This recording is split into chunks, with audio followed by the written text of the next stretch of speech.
The morning Opal Garner rode into the valley of Sweetwater Creek. The dust she raised behind her looked like the tail of a comet, and every rancher for 3 miles around lifted their hat to shade their eyes and wondered who in the blazes that woman was. It was the spring of 1878 in the New Mexico Territory, and the land was just beginning to shake off the iron grip of winter. The creek ran clear and cold through the sage flats. The cottonwoods were throwing out their first pale green leaves, and the sky overhead was that particular shade of blue that only exists in the high desert, so deep and clear it made a person feel both very small and very alive at the same time. Cattle grazed on the long slopes above the creek, their red and white hides bright against the yellow grass, and somewhere far off a meadowlark was singing like it had just been given the best news of its life. Opal Garner was 26 years old. She sat a horse like she had been born in the saddle, which was not far from the truth, and she wore a wide-brimmed brown hat that had seen enough weather to have earned its dents and creases. Her dark hair was pinned up beneath it, though several strands had worked loose in the long morning's ride, and now curved along her jaw in a way she did not trouble herself about. Her eyes were the color of old amber, warm and sharp at the same time, and her hands on the reins were steady and capable. She wore a plain linen shirt, a canvas riding skirt the color of dry earth, and good leather boots that came up to her knee. At her hip she carried a small pistol more out of sense than belligerence, because a woman riding alone in the New Mexico Territory in 1878 was either sensible or short-lived, and Opal Garner had every intention of being sensible. She had ridden 4 days from the town of Cimarron, where she ran a small but growing cattle operation with her widowed mother, Clara Garner, a woman of 60 who kept the books with terrifying precision and could spot a dishonest man from across a saloon. The Garner ranch was modest but sound. They had land, they had decent grass, and they had the will to build something that would last. What they lacked this particular spring was a proper breeding herd. Their own stock had been thinned by a hard winter and a bout of sickness that had swept through the valley in February, taking 30 head before the veterinarian from Cimarron could do anything useful about it. They needed cattle, good ones, and they needed them at a fair price. Opal had heard about the Shepard ranch from a cattle buyer named Willis Crane, who had passed through Cimarron in March with his wagons and his opinions about everything. Willis was a man of abundant opinion and limited charm, but he knew cattle and he knew ranges, and when he had leaned back in his chair at the Cimarron Hotel and said, with the air of a man revealing a great secret, that Thomas Shepard down in the Sweetwater Valley had the finest shorthorn crosses in the territory and might be looking to sell, Opal had listened carefully. She had asked every question she could think of. How many head? What age? What was the pasture like down there? What was the water situation? What did Willis know about Shepard himself? Willis had answered most of it readily enough. Shepard had somewhere between 300 and 400 cattle, a mix of ages and mostly shorthorn cross with some Texas blood, well grazed on good grass with reliable water. As for the man himself, Willis had paused and rubbed his jaw and said that Thomas Shepard was, as far as he knew, a straight dealer, a hard worker, and probably the most stubborn man in New Mexico, which was saying something given the competition. Opal had thanked him, written a letter to Thomas Shepard stating her interest and her terms, received a brief but civil reply saying he might be willing to discuss it, and then packed her saddlebags and ridden south. She had not expected much from the landscape, because the territory was vast, and much of it was hard and bare in the way that wore a person down. But as she came over the last ridge and saw the Sweetwater Valley spread out below her in the morning light, she stopped her horse and just looked for a moment. The valley was beautiful in that fierce, clean way the desert has when it decides to be kind. The creek wound through the middle of it, catching the light, and the ranch building sat on a low rise above the water, solid and well kept, with a big barn painted red and a white house behind a proper fence. Corrals spread out behind the barn, and she could see cattle in the near pasture and horses in a smaller pen beside the barn. She rode down toward it at a steady walk, giving the place time to see her coming, because surprising a rancher on his own property was never wise. Thomas Shepard was in the near corral when he heard the horse coming up the track, and he straightened from the fence post he had been examining with a frown and turned to look. He was 32 years old, tall and lean, with the kind of build that came from years of physical work rather than any particular effort. He had dark brown hair that needed cutting, a jaw that was clean-shaved this particular morning because it was a Monday, and he had a habit of shaving on Mondays regardless of whether there was reason to, and eyes that were a deep, quiet gray, the color of slate after rain. His shirt was blue chambray, and his canvas trousers were tucked into worn brown boots, and his hat was pushed back on his head in a way that suggested he had been working too hard to bother with it. He watched the rider come down the track and felt something shift slightly in his chest, the way it does when something unexpected happens, and your body registers it before your mind quite catches up. He had been expecting a buyer, but he had been expecting Willis Crane or someone like Willis Crane, which is to say a man of middle age and medium quality, not a woman riding alone on a fine sorrel horse with the kind of easy confidence that made his whole yard look smaller somehow. He walked out through the corral gate and stood by the fence as Opal Garner pulled up her horse 10 feet away and looked down at him from under the brown hat. "Mr. Shepard," she said, and her voice was clear and direct and not particularly interested in pleasantries. "I am Opal Garner from the Garner Ranch out of Cimarron. We had a correspondence." "We did," Thomas said. He was aware that he was staring and made an effort to stop. "I got your letter. I was expecting you earlier in the week." "I took a longer route," she said. "I wanted to see the country." He processed this. Most buyers wanted to get where they were going as fast as they could. "That's an unusual approach for a cattle buyer," he said. "I am an unusual cattle buyer," she replied, and there was the ghost of something dry in her voice, not quite a smile but related to one. "Do you have a place where I can water my horse and we can talk about your cattle?" "Yes," he said, and stepped forward to take the horse's bridle. "Come on down." She swung out of the saddle with practiced ease and landed lightly, and Thomas led the horse toward the water trough by the barn. He was aware of her walking beside him, aware of the way she looked around the yard with those sharp amber eyes, taking inventory, noting things, filing them away. It was the look of someone who knew what she was looking at and was forming conclusions. He found it simultaneously impressive and slightly unnerving. His ranch hand, a 20-year-old Texan named Bo Rowlands who had the cheerful disposition of a young dog and the work ethic of 3 men, appeared from the direction of the barn and stopped with gratifying surprise on his face. "Bo," Thomas said, "take this horse and see to it properly. Then go check the north pasture fence like I asked you this morning." "Yes, sir," Bo said, taking the reins with careful courtesy and nodding to Opal with his hat. "Ma'am." "Thank you," Opal said, and Bo led the sorrel away with the slightly dazed expression of someone who had just seen something he was going to be telling people about for a while. Thomas led Opal toward the house. His housekeeper, a stout and perceptive Mexican woman named Dolores Fuentes who had worked for the Shepard family since before Thomas was born, appeared at the kitchen door with the expression of someone who had been watching through the window and had already formed strong opinions. "I will make coffee," Dolores said, looking at Opal with frank approval. "And there is bread."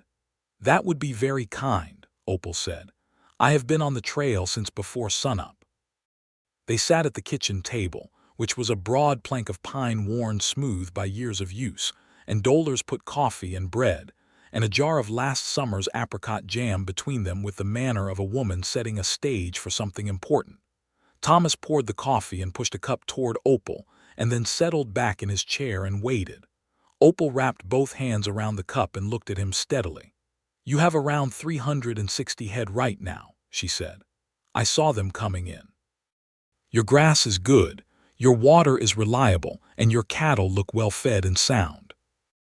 I am in the market for a breeding herd of between 60 and 80 head, Good females mostly with a few bulls, ages 2 to 5. I want Shorthorn Cross, which is what you have. I can pay $40 a head for the females and $60 for the bulls." Thomas listened to all of this without moving, because it was a fair price, actually slightly above what he had been expecting, and the fact that she had ridden into his yard and assessed his operation with her eyes before they had spoken a single word about the cattle told him that she knew exactly what she was buying and was not going to be talked up or down easily. "That's a fair price," he said. "I know," she said without any arrogance in it, just statement. He almost smiled. "My cattle are worth it," he said. "I know that too," she said, and this time there was definitely something in her eyes, a brief warmth that was there and gone quickly like the flash of a fish in clear water. They talked for an hour. He had questions, reasonable ones. Who was she taking them back to and over what route? How many hands was she bringing for the drive? Had she done this before? She answered everything directly. She was driving them back to Cimarron herself. With 2 hired hands she had arranged to meet in the town of Mora, which was 2 days north. She had driven cattle 3 times before, including once over the Raton Pass in October, which Thomas knew was no light undertaking. She had done this before. She knew what she was doing. He looked at her across the pine table, with the morning light coming through the kitchen window and falling across her face and the steam rising from the coffee cups, and felt that shifting thing in his chest again, stronger this time. It was like the first tremor of something large waking up, and it was inconvenient, because he was supposed to be deciding whether to sell cattle, not sitting here noticing the way her hands moved when she talked about her ranch, or the precise amber quality of her eyes, or the fact that when she reached across the table to point at something in the ledger he had brought out, he caught the faint, clean scent of sage and horse and something warmer beneath it, and all of it together did something he could not quite name. He sold her the cattle, 68 head, 54 females and 14 bulls, ranging from 2 to 5 years, all sound and well-bred. They agreed on the price and he wrote it down, and she looked at the numbers and nodded once precisely. "I will need 3 days to complete the selection and have them ready for the drive," he said. "I need to pull them from the herd carefully. Can you stay that long?" She considered this. "I have the time," she said. "I would not want to rush the selection anyway."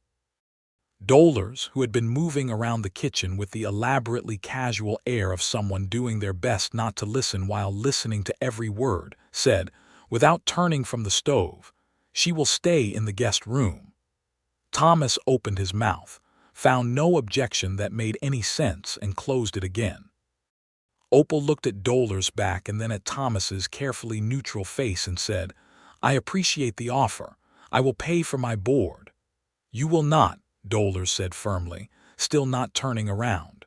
"You will not," Thomas agreed, and something in the way he said it, quiet and certain, made Opal look at him for a moment longer than she needed to.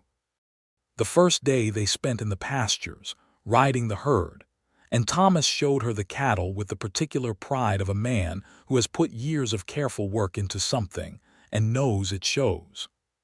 He talked about his breeding program, about the crosses he had made and why, about the qualities he had been selecting for, hardiness and milk production and temperament, and the capacity to put on good weight without requiring lush pasture. He talked about his land and its history, how he had bought it in 1872 when he was 26, newly arrived from Tennessee with everything he owned on a pack mule, and how it had taken him 3 years of punishing work to get the ranch to a point where he could sleep without worrying that it would fall apart before morning. She listened to all of it with genuine attention, asking sharp, specific questions that told him she understood what he was talking about. And she watched the cattle with eyes that were doing that same cool inventory assessment she had applied to the yard.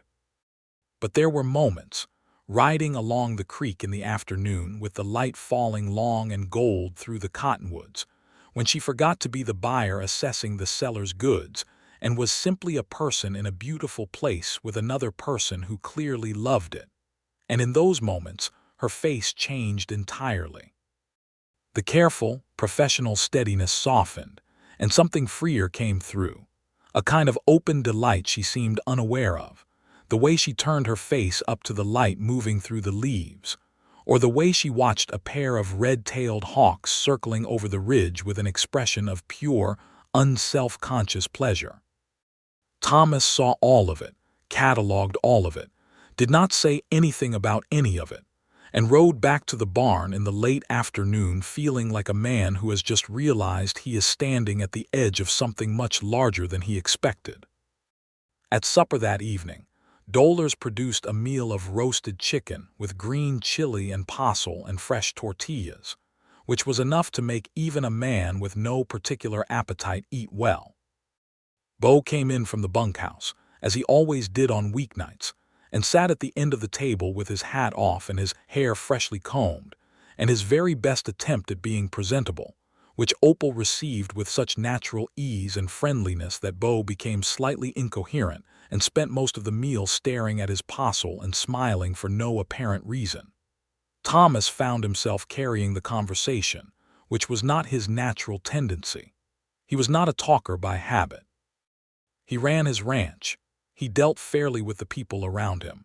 He went to church on Sundays more out of community obligation than any deep religious feeling. He read when the evenings were quiet, and he kept his thoughts mostly to himself.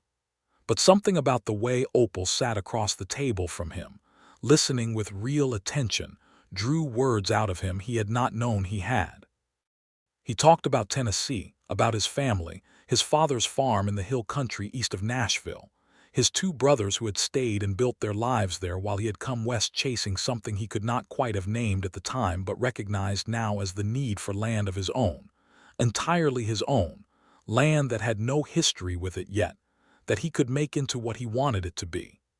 "You built something real here," she said, looking at him with those amber eyes. "I could see it before I got off my horse. Some ranches you can tell right away whether they're built on something solid or whether they're just held together with hope and luck. Yours is built on something solid." "So is yours," he said, "from what you've described." "My mother built it," she said, "after my father died. She had 4 children under 12 and a piece of land that half the county expected her to sell to the nearest man who made an offer, and she did not sell it. She built it instead." Something came into her voice that was quiet and fierce at once. "I watched her do it. I was 10 years old when he died and I watched her do all of it, and I decided that was how a person was supposed to live. Not waiting for someone to solve their problems, solving them yourself." Thomas looked at her for a long moment. "She sounds like a formidable woman," he said. "She is," Opal said, with a smile that was full and warm and entirely different from the careful, professional expression she had worn all day, and it went through Thomas like a chord struck on a guitar, resonant and surprising and lasting. He looked away before she could see anything in his face that he was not ready to show. The second day, the work was harder.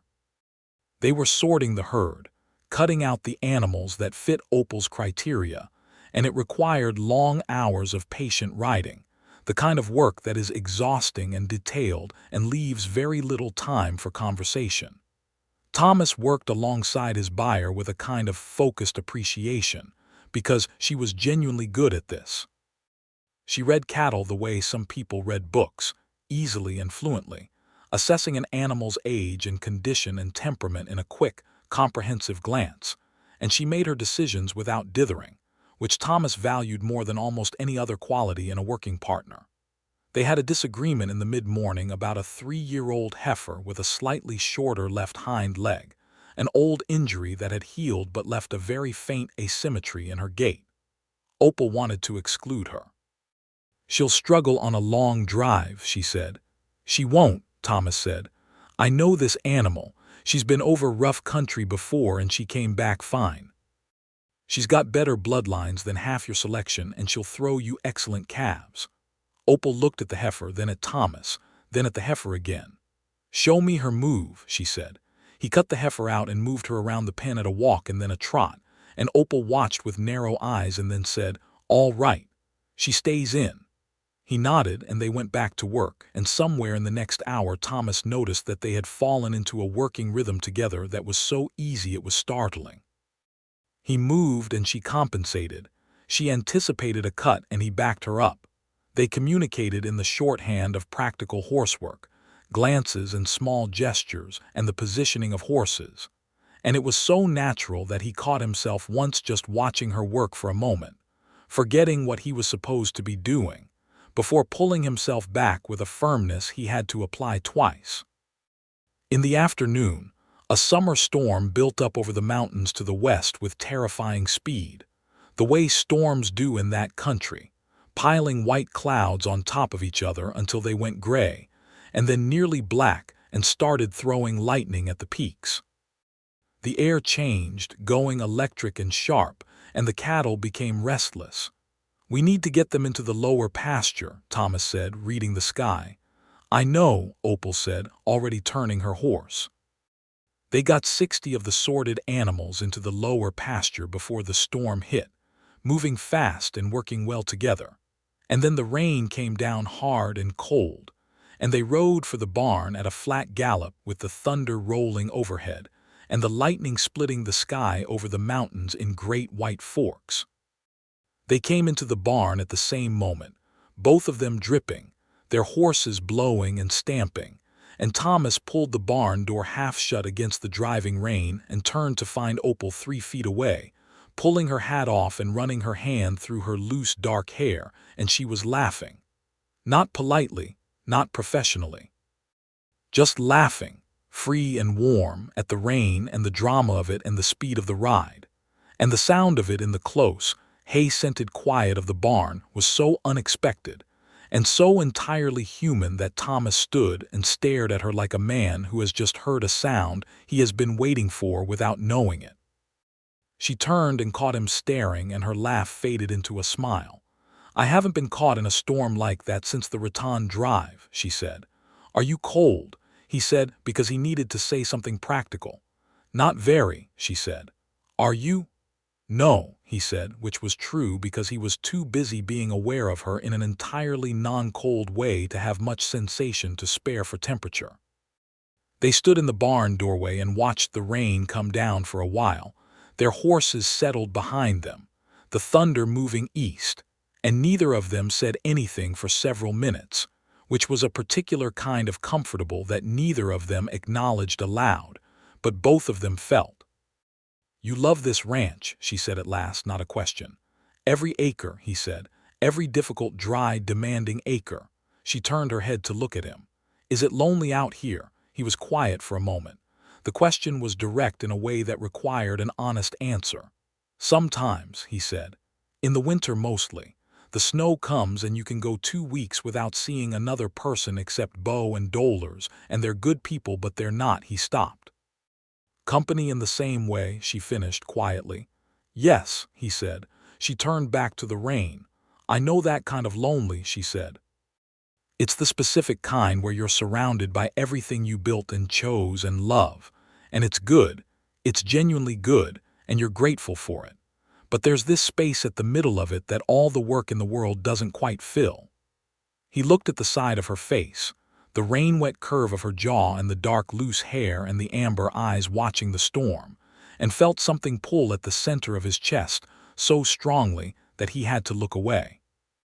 "Yes," he said again, and the word cost him something, but it also released something, and the barn smelled of hay and rain and horses, and outside the storm was passing fast the way they always did in the territory, and somewhere in the flooded yard a frog began to sing.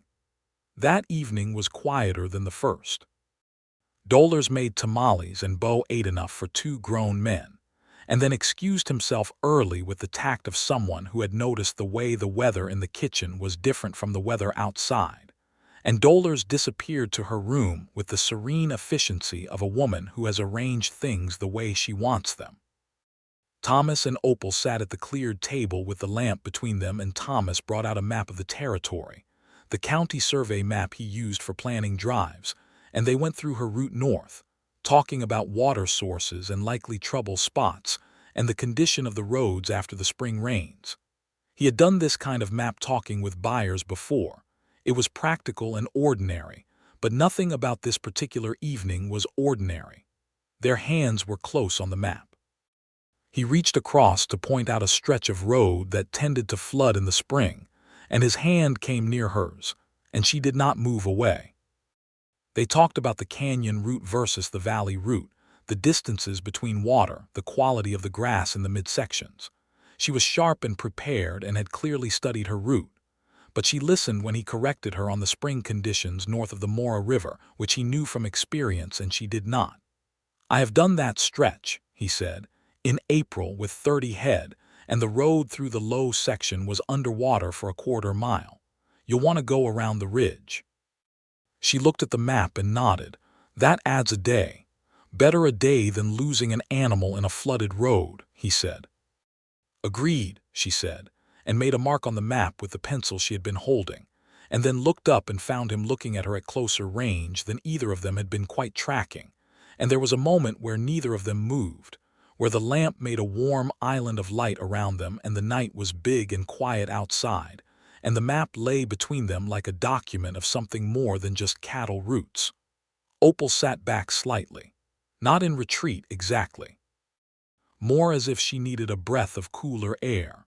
"You're being very helpful," she said, with something careful in her voice that had not been there before. "You're buying 68 head of my cattle," he said. "I want them to get there safely." She looked at him. "Is that the only reason?" He held her gaze for several seconds. "No," he said, "it is not the only reason." She was quiet for a long moment, looking down at the map. Then she looked up, and whatever careful thing she had been holding was still there, but thinner, more transparent. "I have been doing this for 6 years," she said. "Riding out to buy cattle, driving them home, building the herd, starting again. I have not," she stopped, seemed to choose words carefully, "I have not had a great deal of time for other things." "Neither have I," he said. "I know," she said. "I can tell that about you. This ranch is everything you've put yourself into." "Until about 2 days ago," he said, very quietly, and then looked away at the map as if he had not said it, but he had said it and they both knew it. Opal sat very still for a moment. He could feel her attention on the side of his face like warmth. Then she stood up, folding the map with calm precision, and said, "I think I should go to sleep. We have a full day tomorrow." "We do," he said, standing as well, because he had been raised to stand when a woman rose. She walked to the door of the kitchen and then paused with her hand on the frame and looked back at him, and the lamplight fell across her face in a way that made something in Thomas's chest ache with a completeness he was not prepared for. "Thomas," she said, and it was the first time she had used his given name. "Yes," he said. "The heifer," she said. "The one with the leg, what's her name?" He blinked. "I don't name my cattle." "You knew exactly which one I was talking about," she said, and the ghost of that smile was back, dry and warm and entirely devastating. "That sounds like a name to me." He said nothing, because there was nothing sensible to say, and she turned and went down the hall to the guest room, and Thomas stood in the kitchen for a long time looking at the lamp and not thinking anything in particular, which is what happens when a man is thinking too many things at once.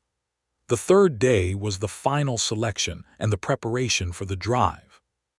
Bo helped all day without needing to be asked twice about anything, which was notable, and Dollars packed provisions that Opal paid for over the woman's strenuous objections, winning in the end by simply placing the coins on the kitchen counter and walking out, which Dollars accepted with the air of someone who has met their equal and found it satisfying. Thomas worked alongside Opal from early morning. They finished the sorting, separated out the 68 head, ran them through a final check, and Thomas personally examined every animal a second time and pulled one bull he had second thoughts about, replacing him with a slightly older but sounder animal and explaining his reasoning in full. Opal listened and agreed and thanked him, and the thank you was genuine and warm and not perfunctory, the kind that lands. In the afternoon, when the cattle were settled in the holding pen and the work was mostly done, and the sun was hanging low and turning everything to copper and amber, Thomas found himself doing something he had not planned to do.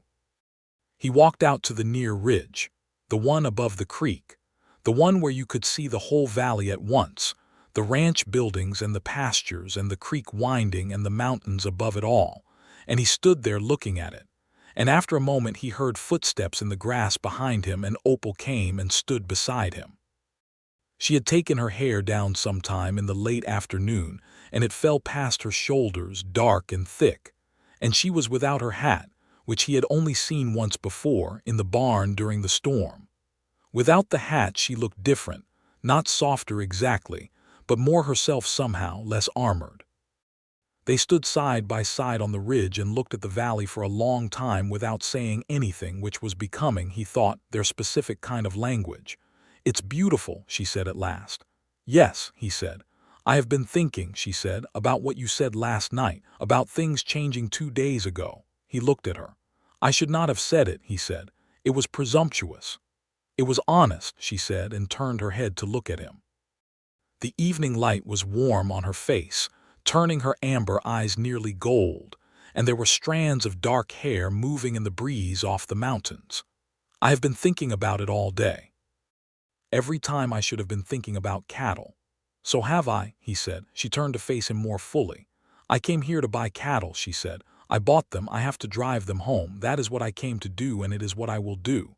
"I know," he said. "I also did not expect," she gestured vaguely, which was the most unprecise thing he had seen her do. "This, whatever this is." "Neither did I," he said. "You live here," she said. "I live 4 days north." "That is a fact," he said. She looked at him steadily. "Are we going to just acknowledge all the practical difficulties and leave it there?" He considered. He was a man who dealt in practical things. Land and water and cattle and weather and the year's accounts.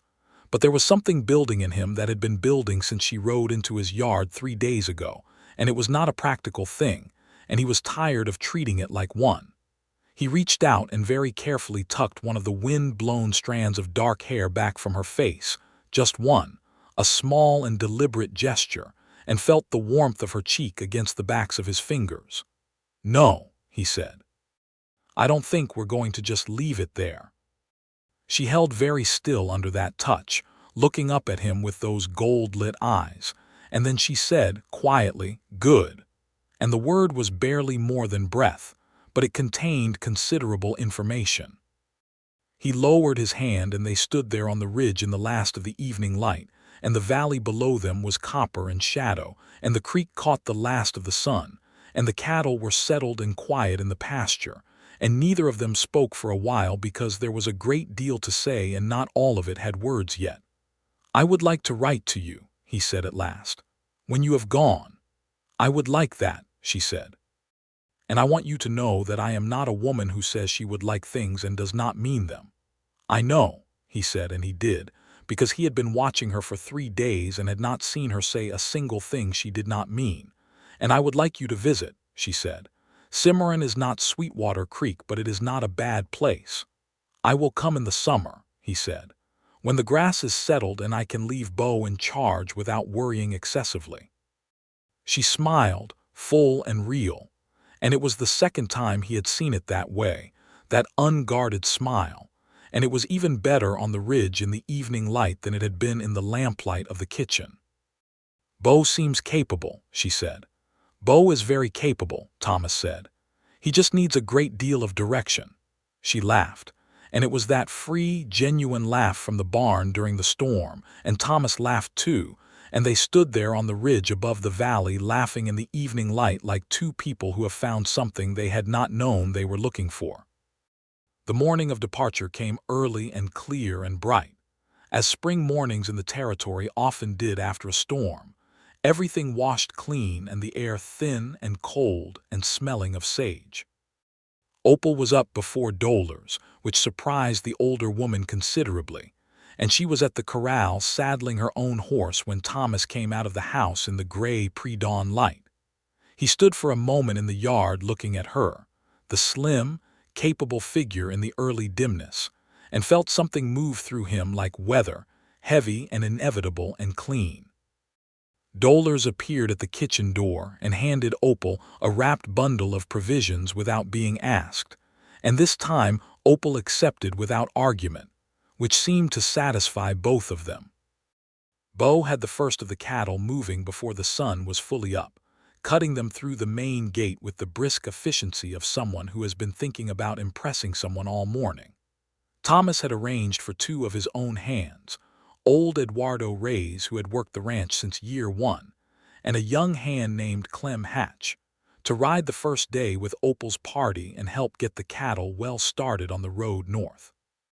He had told Opal this the night before, and she had accepted with the grace of someone who knows the first day of a drive is always the hardest and good help is not a thing to refuse.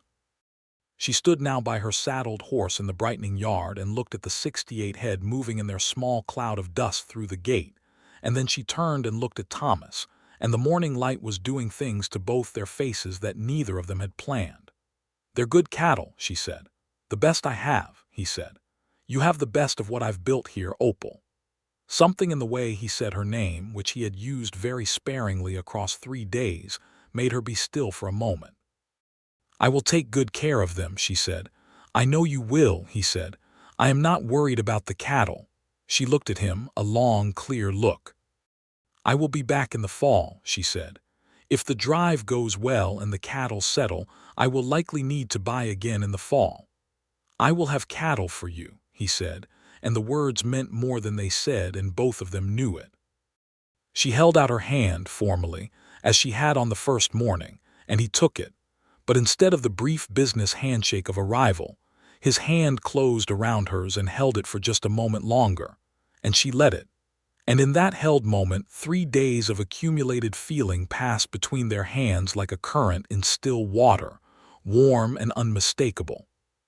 Then she released him, put her boot in the stirrup and swung up, and she was herself again, the capable and direct and remarkable woman who had ridden into his yard 4 days ago and turned things over without meaning to, sitting her horse with the easy authority that was entirely natural to her. "Goodbye, Thomas," she said. "Safe drive," he said. She turned the sorrel toward the gate and rode out after her cattle, and Bo and Clem and old Eduardo fell in around the herd, and the dust rose up behind them into the morning sky. Thomas stood in the yard and watched. He watched until the first bend in the track swallowed the last of the dust, and then he stood in the yard and watched the empty track for a while, which was not something he was proud of but was also entirely beyond his control. Dolers appeared at his elbow after some time with a cup of coffee and handed it to him without comment, which was the kindest thing anyone had done for him in a long while. The letters started within the week. He wrote first, because he had said he would and because he was a man who kept his word, and because sitting in his kitchen on Thursday evening with the lamp lit and the night quiet around the ranch, he found that the space she had identified, that space at the middle of the good life, was considerably more noticeable than it had been a week ago, which was her fault entirely. He wrote about the cattle because that was sensible and practical. He wrote about the heifer with the leg, whose name was apparently now Cornelia, which was what Bo had taken to calling her and which had stuck against Thomas's better judgment. He wrote about the weather and the condition of the spring grass and the repairs he was making to the east fence. And then, toward the end of the letter, he wrote, because he had decided that honesty was the only approach that made sense with a woman like Opal Garner, that the ranch was very quiet since Tuesday morning, and he was finding the quiet more noticeable than usual. Her reply came 12 days later, which accounted for the ride north and the time it took to settle the cattle and get to a postal service. She wrote in a clear, decisive hand that looked exactly like she talked. The cattle had arrived in excellent condition. The heifer with the leg had indeed struggled for 1 day but had settled well by the second and was now moving perfectly. The bulls were exactly what the herd needed. Her mother Clara had walked out to look at them and had said, with characteristic brevity, "Those are good cattle," which was, Opal explained, the highest form of praise available from that source. And then she wrote that the Garner ranch felt different since she had come back, which she was inclined to attribute to the cattle, but suspected was not entirely the cattle, and that she was looking forward to the summer. Thomas read this paragraph 3 times, then folded the letter and put it in the top drawer of his desk, which is where he kept things of particular importance. The letters continued through April and into May, and they changed as letters between two honest people who are thinking about each other inevitably do, starting with cattle and weather and practical matters, and then gradually, sentence by sentence, becoming something else. They wrote about their families, about the territory, about what they were reading when there was time for reading, about their respective memories of the war years, which had touched both their families in Tennessee and in New Mexico in different and difficult ways. Thomas wrote about his older brother William, who had gone to the war at 19 and come back at 22 as a different, quieter person who had never quite stopped listening for things that were not there. Opal wrote about the years when her father's ranch had been caught between the competing pressures of the territory's land disputes, the Lincoln County troubles that were not that far removed from where the Garner land sat, and the difficulty of being a small rancher with no political allies in a landscape where the big interests were consolidating power, and the small operators were always one bad season from losing everything. He wrote back about the injustice of it, because he had seen it himself, had watched neighbors squeezed out by larger operations with better lawyer connections, and had felt the anger of it, the particular frontier anger at a system that was supposed to be about freedom and fair dealing, and was frequently about neither. She wrote back agreeing with a sharpness that made him smile, because her analysis of what was wrong with the land and water rights situation in the territory was more precise and better organized than anything he had heard from the men who attended the county meetings. In June he wrote and asked if he could come north in July. She wrote back by return post, which told him something, and said yes. He arrived in Cimarron on a Thursday afternoon, coming in on the road from the south with his good horse and a saddlebag with clean clothes, and a book he had been meaning to finish for 3 months, and he found the Garner ranch without difficulty, because he had been thinking about the directions Opal had sent him in her last letter with rather more attention than the situation strictly required. The Garner place was smaller than his, but solid in the way Opal had promised his was, built on something real.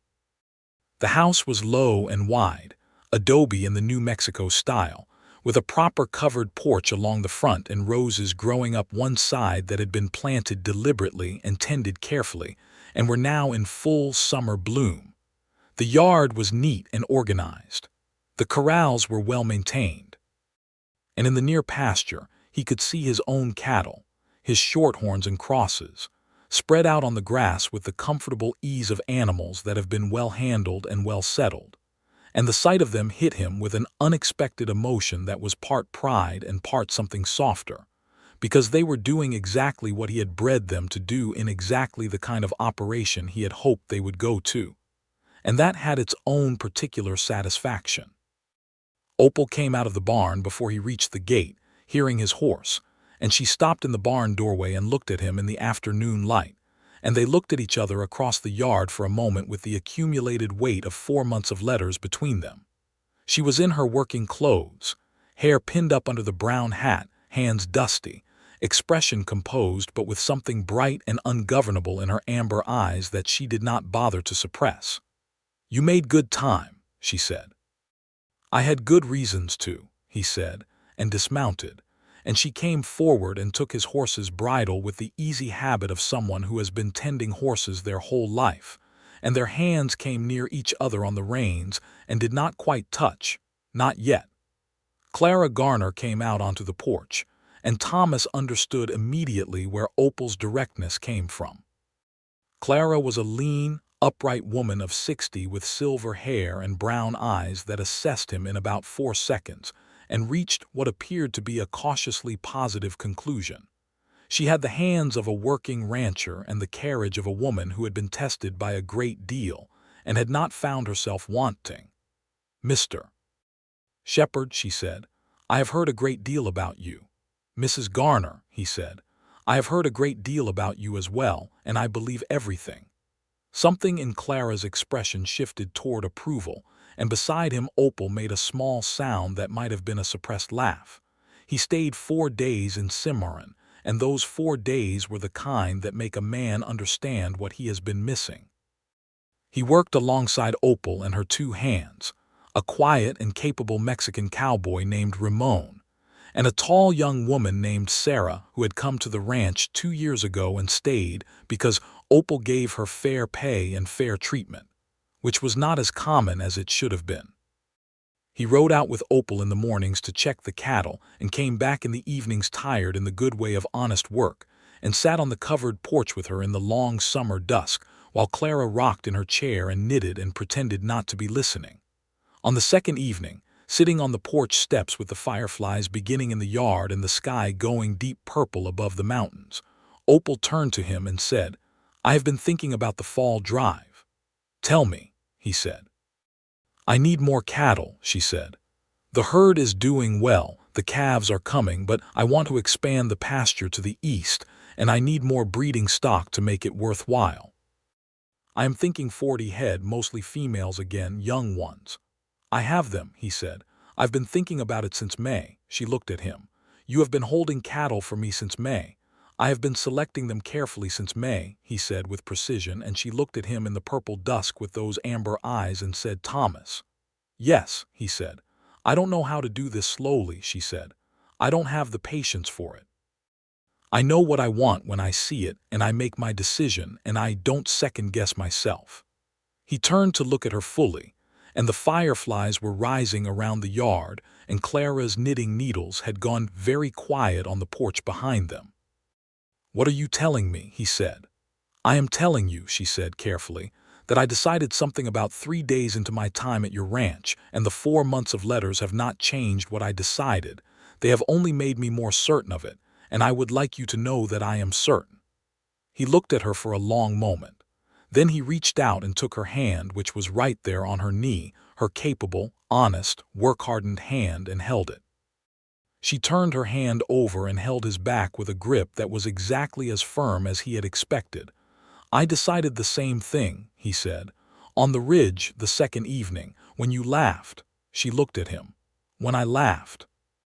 "You laughed," he said, "and something happened that I could not reverse." She was quiet for a moment, and the fireflies rose and the night settled around them, and behind them on the porch Clara Garner had given up any pretense of knitting. "What do we do about the fact that we live 4 days apart?" Opal said. "We figure that out," he said. "We are both practical people. We will figure it out." "My mother needs me here," she said. "The ranch needs me here." "I know," he said. "And my ranch needs me at Sweetwater Creek. I am not asking you to abandon anything you have built." He squeezed her hand gently. "I am asking you to build something else alongside it with me." She looked at him for a long time, and the amber of her eyes was very dark in the dusk, warm and deep and decided. "That is a considerable thing to ask," she said. "Yes," he said. "I know. I would not ask it if I did not mean every word of it." Clara Garner said from her rocking chair, with no pretense whatsoever of not having heard every word, "I am 60 years old, and I have been running this ranch longer than you have been alive, Opal. I do not need you to stay for my sake. I need you to go where you are supposed to go." Opal turned to look at her mother, and something passed between them that was old and private and very much between the two of them, a conversation conducted in a glance that contained years. Then Opal turned back to Thomas and said, "My mother's opinion is rarely wrong." "From what I have heard," Thomas said, "her opinion is never wrong." Opal looked at him, and then she smiled, that full, unguarded, devastating smile. And the night was warm, and the fireflies were everywhere in the yard, and Clara's rocking chair began moving again with the satisfied rhythm of a woman who has seen things arranged as they should be. He proposed formally 2 weeks later, having ridden back to Sweetwater Creek to put his affairs in order and think carefully, because he was a careful man, and this was not a thing to be done in the heat of a summer evening, no matter how excellent that evening had been. He wrote to Opal first, a letter that said what he meant, and meant what it said, clearly and without ornament, because that was the only kind of letter worth writing to a woman like Opal Garner. He said he was coming back to Cimarron in August and he had something to ask her, and he hoped she already knew what it was. She wrote back the next day, which told him everything he needed to know before he even read the words. He came back in August with a ring that had been his grandmother's, a small gold band set with a piece of amber, because he had thought about what kind of ring would suit Opal Garner, and had landed immediately on amber, which was both the color of her eyes and the color of the desert in late light, and seemed correct in a way he could not have fully explained. He asked her on the ridge above the Garner ranch, in the evening, with the mountains going purple in the distance, and the fireflies just beginning in the valley below. He asked her plainly, because she was a woman who valued plain dealing, and he said that he loved her and wanted to spend the rest of his life on some combination of Sweetwater Creek and Cimarron, and the 4 days of road between them, working and building and being honest with each other, which seemed like a fine life if she was willing.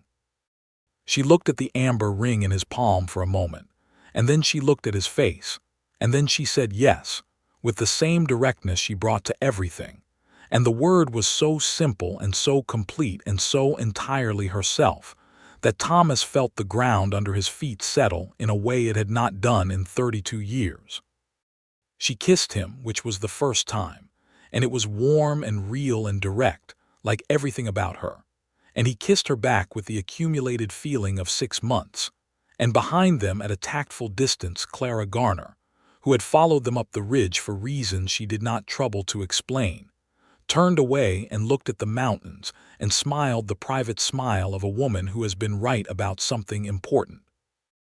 They married in October in Cimarron, in the small church on the main street, in a ceremony that was simple and brief, and attended by everyone in the valley, including Beau Rowlands, who cried with the wholehearted unself-consciousness of a 20-year-old who has not yet learned to be embarrassed by tears, and old Eduardo Reyes, who did not cry, but stood very straight and nodded once at Thomas with an expression that contained decades of regard. Dolores Fuentes wore her good dress and kept a handkerchief in her sleeve and used it twice, which she would have denied under oath. Clara Garner stood in the front row and watched her daughter marry a man who looked at her the way a man should look at the woman he loves, with full attention and no reservations, and felt the particular satisfaction of a woman who has done her work well and now has the evidence of it standing before her. Opal wore a dress she had made herself, ivory-colored cotton with a modest lace collar, and her dark hair down for only the second time he had seen it, and she looked at Thomas across the small church with an expression of such calm certainty and unguarded warmth that he had to take a slow breath to manage himself. He said his vows in a clear, steady voice, because he meant them and meaning them made them easy. She said hers in the same way, looking directly at him, and the words were old and plain and entirely true. They rode south together to Sweetwater Creek with a party of friends and family, and arrived to find Dolores had prepared a proper celebration supper and decorated the house with late October flowers, asters and sunflowers and dried sage, and the ranch looked in the autumn evening like exactly what it was, a good life well made, with room for more. The first winter of their marriage was the winter Thomas had been afraid would be lonely for Opal, because the snows came in November and the ranch drew in, and he watched her in those first weeks with careful attention, trying to judge whether the isolation was too much, whether the distance from her mother and her own land was a cost she had not anticipated. What he found was that Opal Garner had never been a woman who waited for life to offer itself. She rode out in the snow to check the cattle when he said the weather was too hard for it, and came back fine and slightly contemptuous of his worry. She reorganized the ranch accounts with a thoroughness that Dolores found deeply satisfying, and Thomas found mildly humbling. She started a letter-writing campaign to the county land office about an access road dispute that had been hanging over the ranch since 1875, and had it resolved by February. She helped Bo build a proper lean-to on the south side of the barn that kept the cattle considerably warmer and had clearly been needed for years. And she did not say anything about why it had not been done, just did it. She wrote to her mother every week, long, detailed letters, and Clara wrote back with the same regularity. And there were evenings when Opal read her mother's letters by the lamp with a private expression that Thomas recognized as love and memory and the particular ache of distance. And on those evenings, he would sit with her without saying anything, which was what was needed. And after a while she would look up and find him there, and the ache would ease into something warmer. In February, she told him about the baby in the morning, standing in the kitchen in her nightdress with her hair loose, and the early light coming through the frost-edged window, and she told him the way she told him everything, directly and without preface, watching his face. He stood in the kitchen and felt something vast move through him. He crossed the room and put his arms around her carefully, as if she had become precious and breakable in the last 10 seconds, which she had not, and she laughed against his shoulder and said, "Thomas, I am not made of glass."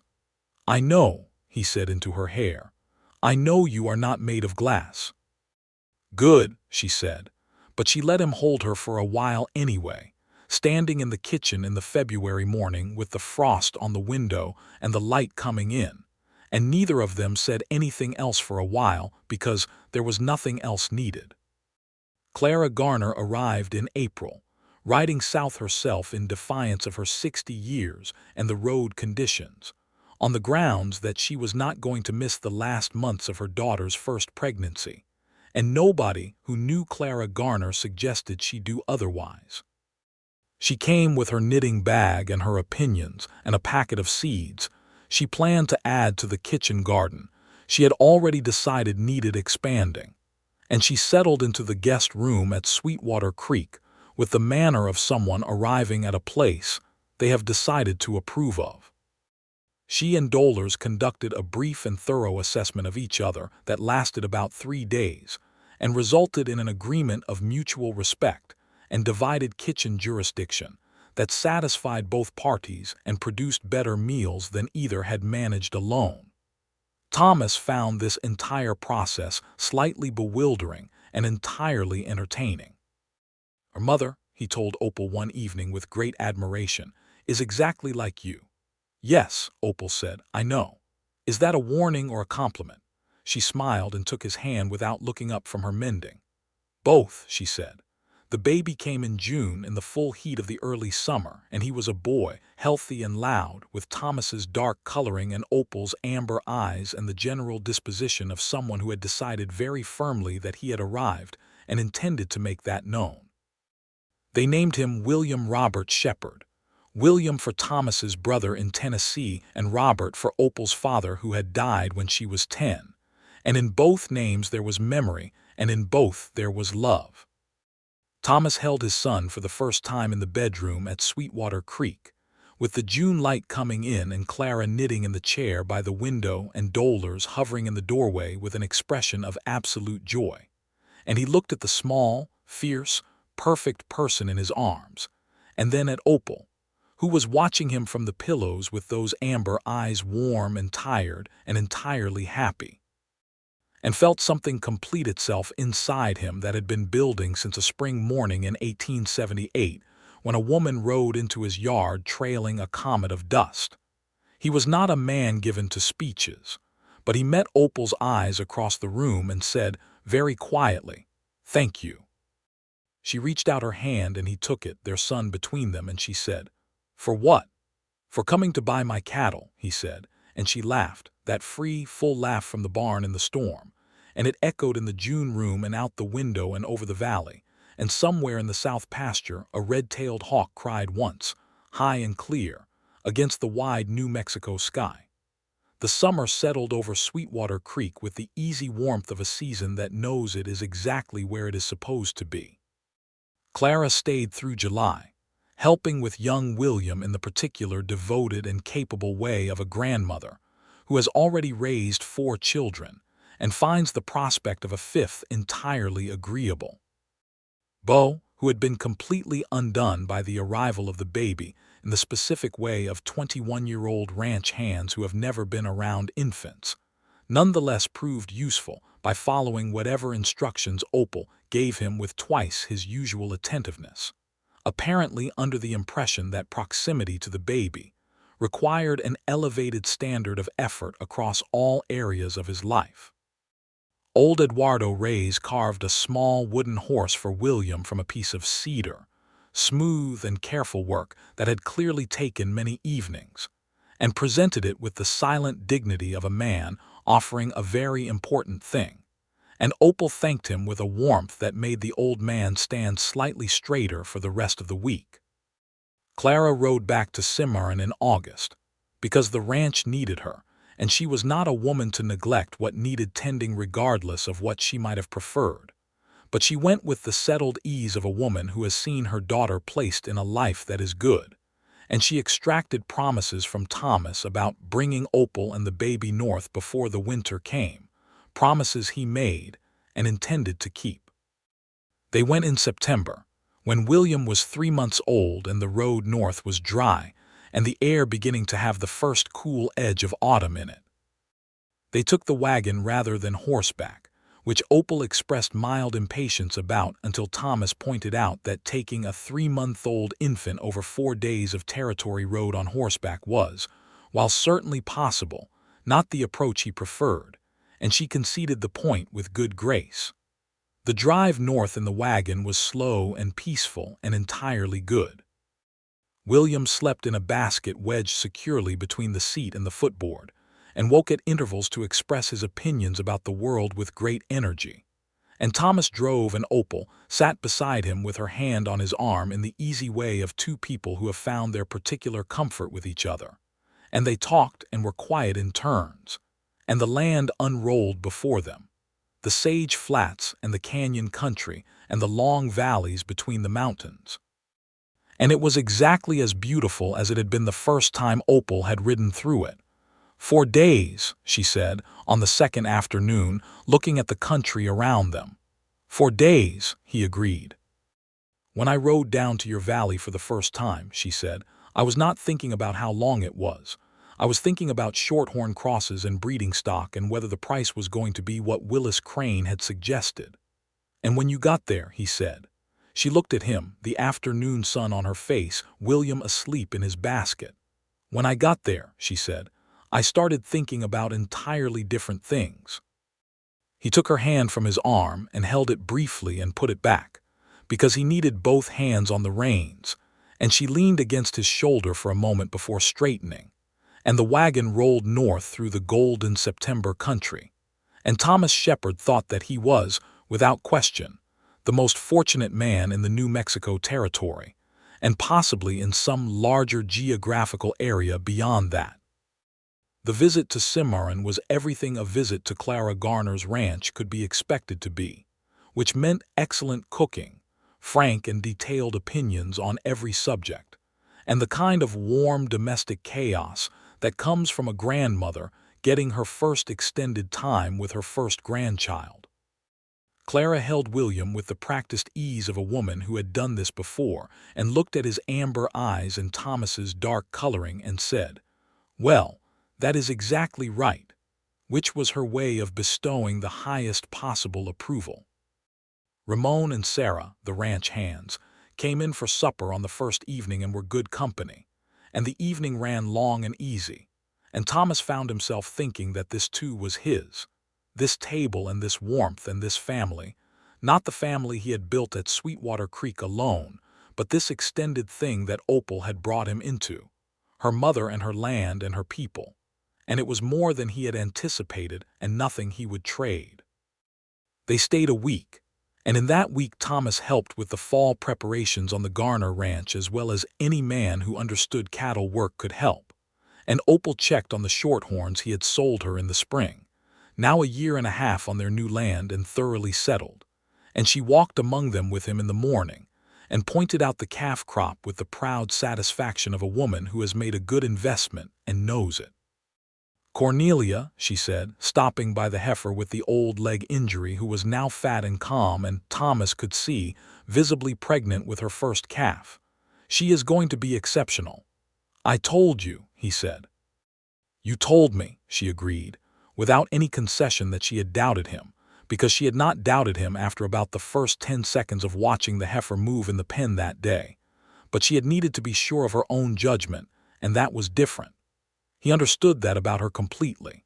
He had come to understand most things about her with a thoroughness that still sometimes surprised him, the way a person can surprise you by being more precisely themselves than you had anticipated. She was exactly who she had appeared to be from the first morning, which was rare, and which he had learned to appreciate as one of the great gifts of his life. They rode back south in late September with the aspens turning gold on the mountains and the air full of the clean, cold smell of autumn, and they came over the last ridge above the Sweetwater Valley in the early afternoon and saw the ranch below them in the light, the red barn and the white house and the creek catching the sun, and Opal pulled her horse up beside the wagon and looked at it for a moment. "Home," she said. The word had the specific quality of someone saying something they have been waiting to be sure about, and are now entirely sure about. "Home," he agreed. She looked at him over William's sleeping basket, and her eyes were amber and gold in the autumn light, and she said, "Thomas, I want to come back in the spring. My mother needs more cattle." He felt something warm and amused settle through him. "Of course she does," he said. "She does," Opal said seriously, though her eyes were not entirely serious. "The breeding herd is expanding well, but she needs a good young bull, and I think you have one." "I do," he said. "I have been keeping him for the right buyer." She looked at him steadily. "Have you been keeping him since May?" she said. "Since February," he said. She was quiet for a moment, and then she said, "You are a remarkable man, Thomas Shepard." "I have a remarkable buyer," he said, and meant it in both the ways it could be meant, and she understood both ways and said nothing else, just turned her horse and rode down into the valley toward home. The years that followed at Sweetwater Creek were the years of building, the patient, satisfying, unglamorous labor of making something real and lasting out of land and work and love, and the particular stubbornness of two people who had both decided, each in their separate lives, that they were going to do things properly or not at all. Clara Garner continued to run her ranch at Cimarron with the precision and competence she had always applied to it, helped by Ramon and Sarah, and increasingly by Opal's younger sister, Martha, who had come of age and decided that ranching was what she wanted and came home to learn it. There was a train now from Cimarron toward Las Vegas and the connection south, which made the distances shorter than they had been, and Opal and Thomas made the journey at least 3 times a year, and Clara made it south at least twice, and William grew up knowing both ranches as his own territory, equally comfortable at the kitchen table in Cimarron and in the big barn at Sweetwater Creek. He was a sturdy, curious child with his mother's amber eyes and his father's quiet intensity, the kind of boy who watched things carefully before deciding what to do about them, and was then absolutely certain once he decided. He followed Thomas around the ranch from the age he could walk, asking questions that became increasingly specific as he grew, and he followed Opal with the same devotion, watching her ride and work cattle and manage the accounts with the same focused attention he brought to everything. "He is watching everything," Beau Rowland said once, watching William at age 4 following Thomas through the corral, 2 steps behind, his small face intent. "He does not miss a thing. He gets that from his mother," Thomas said. "He gets everything from both of you," Beau said, "and if you figure out how to divide it up, you are a better man than me." Thomas looked at his son and then at the house where he could see Opal through the kitchen window and thought that the division was not actually complicated.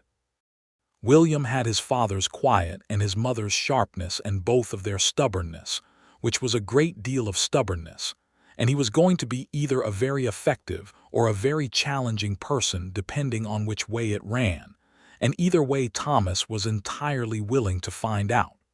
The second baby was a girl.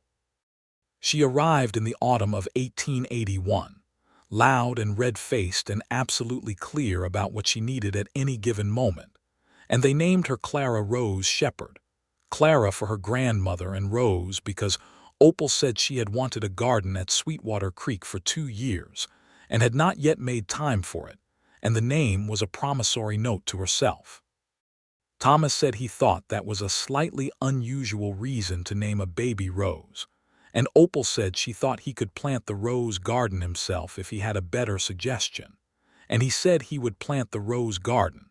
And by the following spring, there were 20 rose bushes along the south wall of the house that had been planted by Thomas Shepard in person over 2 successive weekends in April, which Beau Rowlands found so deeply funny that he had to go around to the far side of the barn for 10 minutes to recover himself. The roses bloomed in June and were excellent, and Dolores cut them for the kitchen table, and Clara Rose Shepard, at 8 months, reached for them with the absolute conviction of a person who has decided she wants something and is only briefly inconvenienced by the distance. Dolores Fuentes, who had been the anchor of the Shepard household since before Thomas was born and had watched him grow from a boy who knocked things over to a man who ran a fine ranch, and, in her considered opinion, had made the best decision of his life on the subject of wives, reached her 65th year in 1882 and was persuaded with considerable effort to take on a lighter load. Ceding the main cooking to a young woman from the nearest town, named Petra, who proved to have a gift for tamales that Dolores assessed with critical respect, before conceding, privately to Opal, that the girl had real talent. Dolores herself remained in the house in the room she had always occupied and continued to run things at a somewhat reduced pace, which meant that she ran most things and consulted Thomas and Opal on the rest. And everybody was satisfied with this arrangement, including Dolores herself, who had no intention of being removed from the household she had built even partially.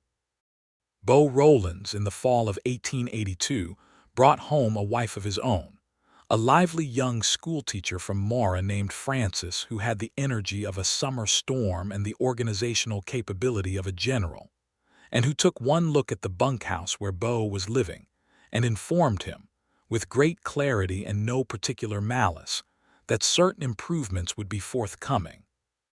Thomas gave him a piece of the east pasture that had been marginal land and helped him build a small house on it, because Beau had been with the ranch for 4 years and had proven himself entirely reliable, and Thomas was not going to lose a good man to the inevitable demands of domesticity.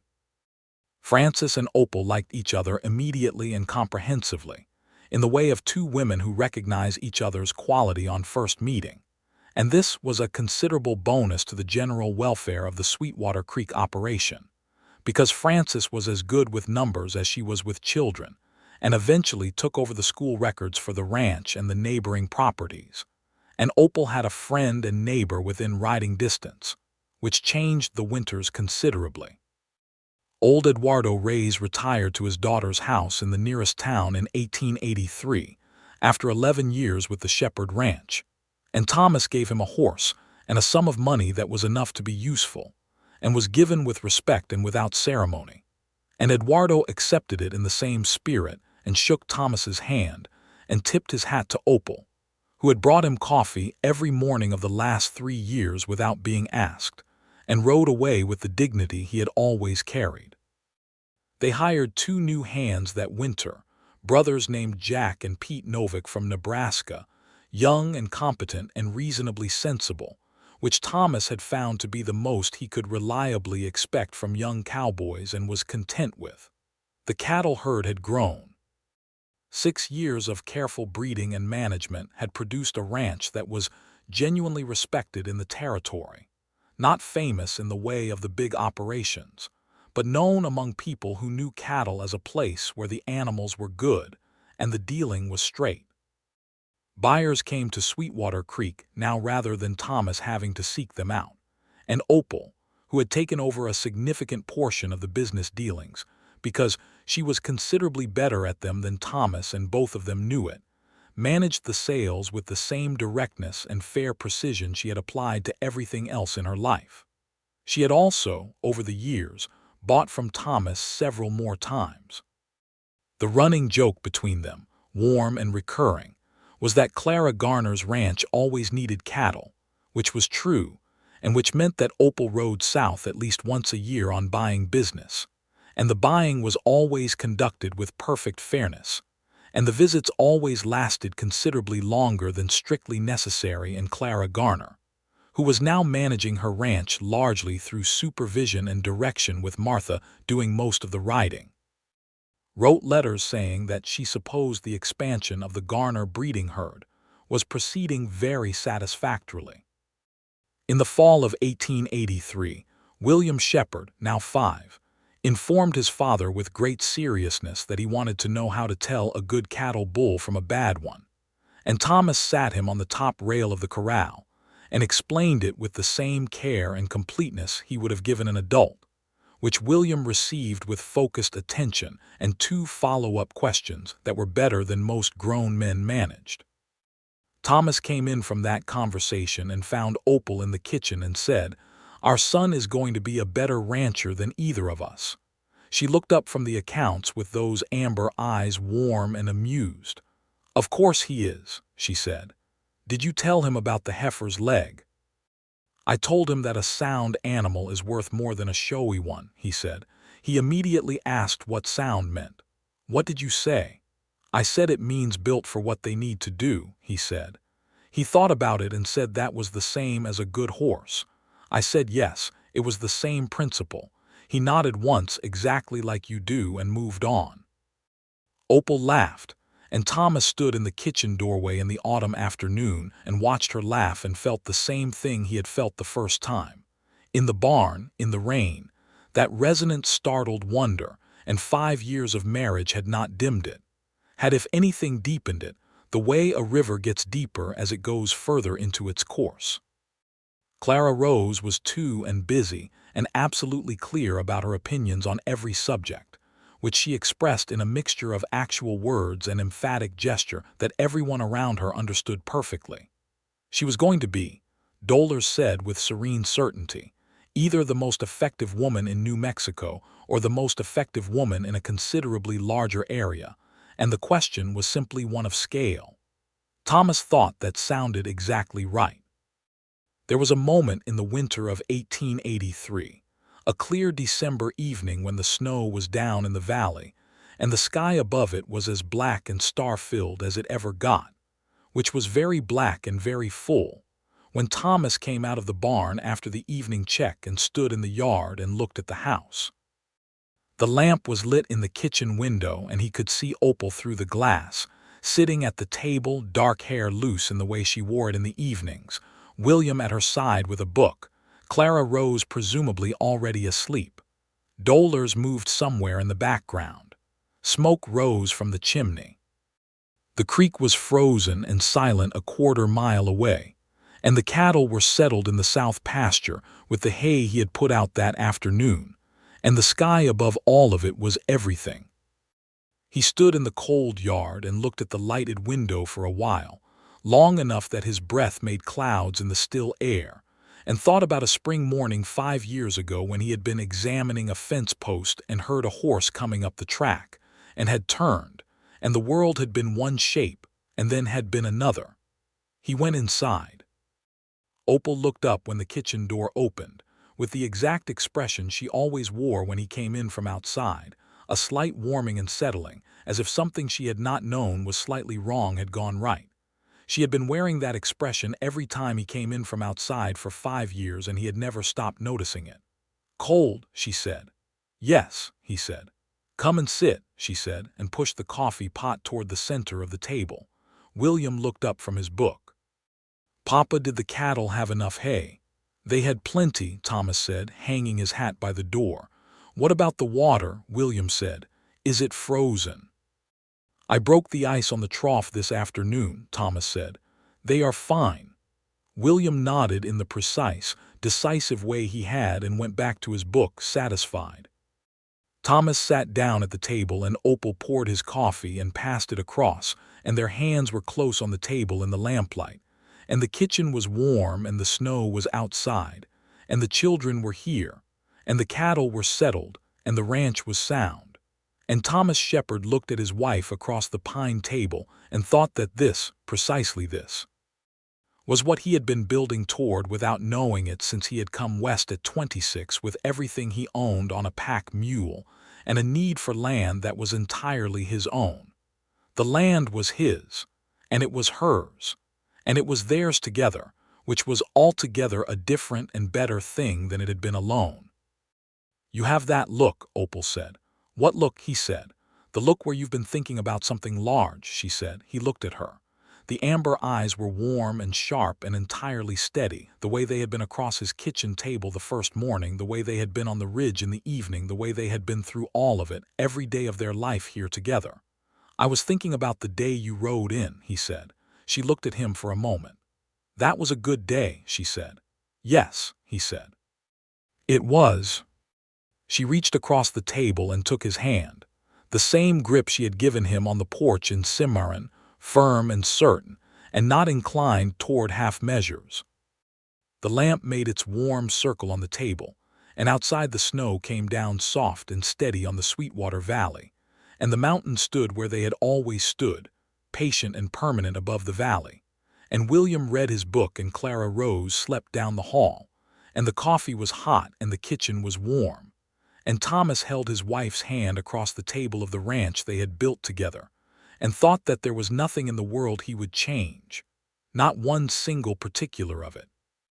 Not even the cold fence post he had been examining when he heard her horse come up the track on a spring morning in 1878, because without that fence post, and that morning, and that particular horse coming up that particular track, none of the rest of it would have happened.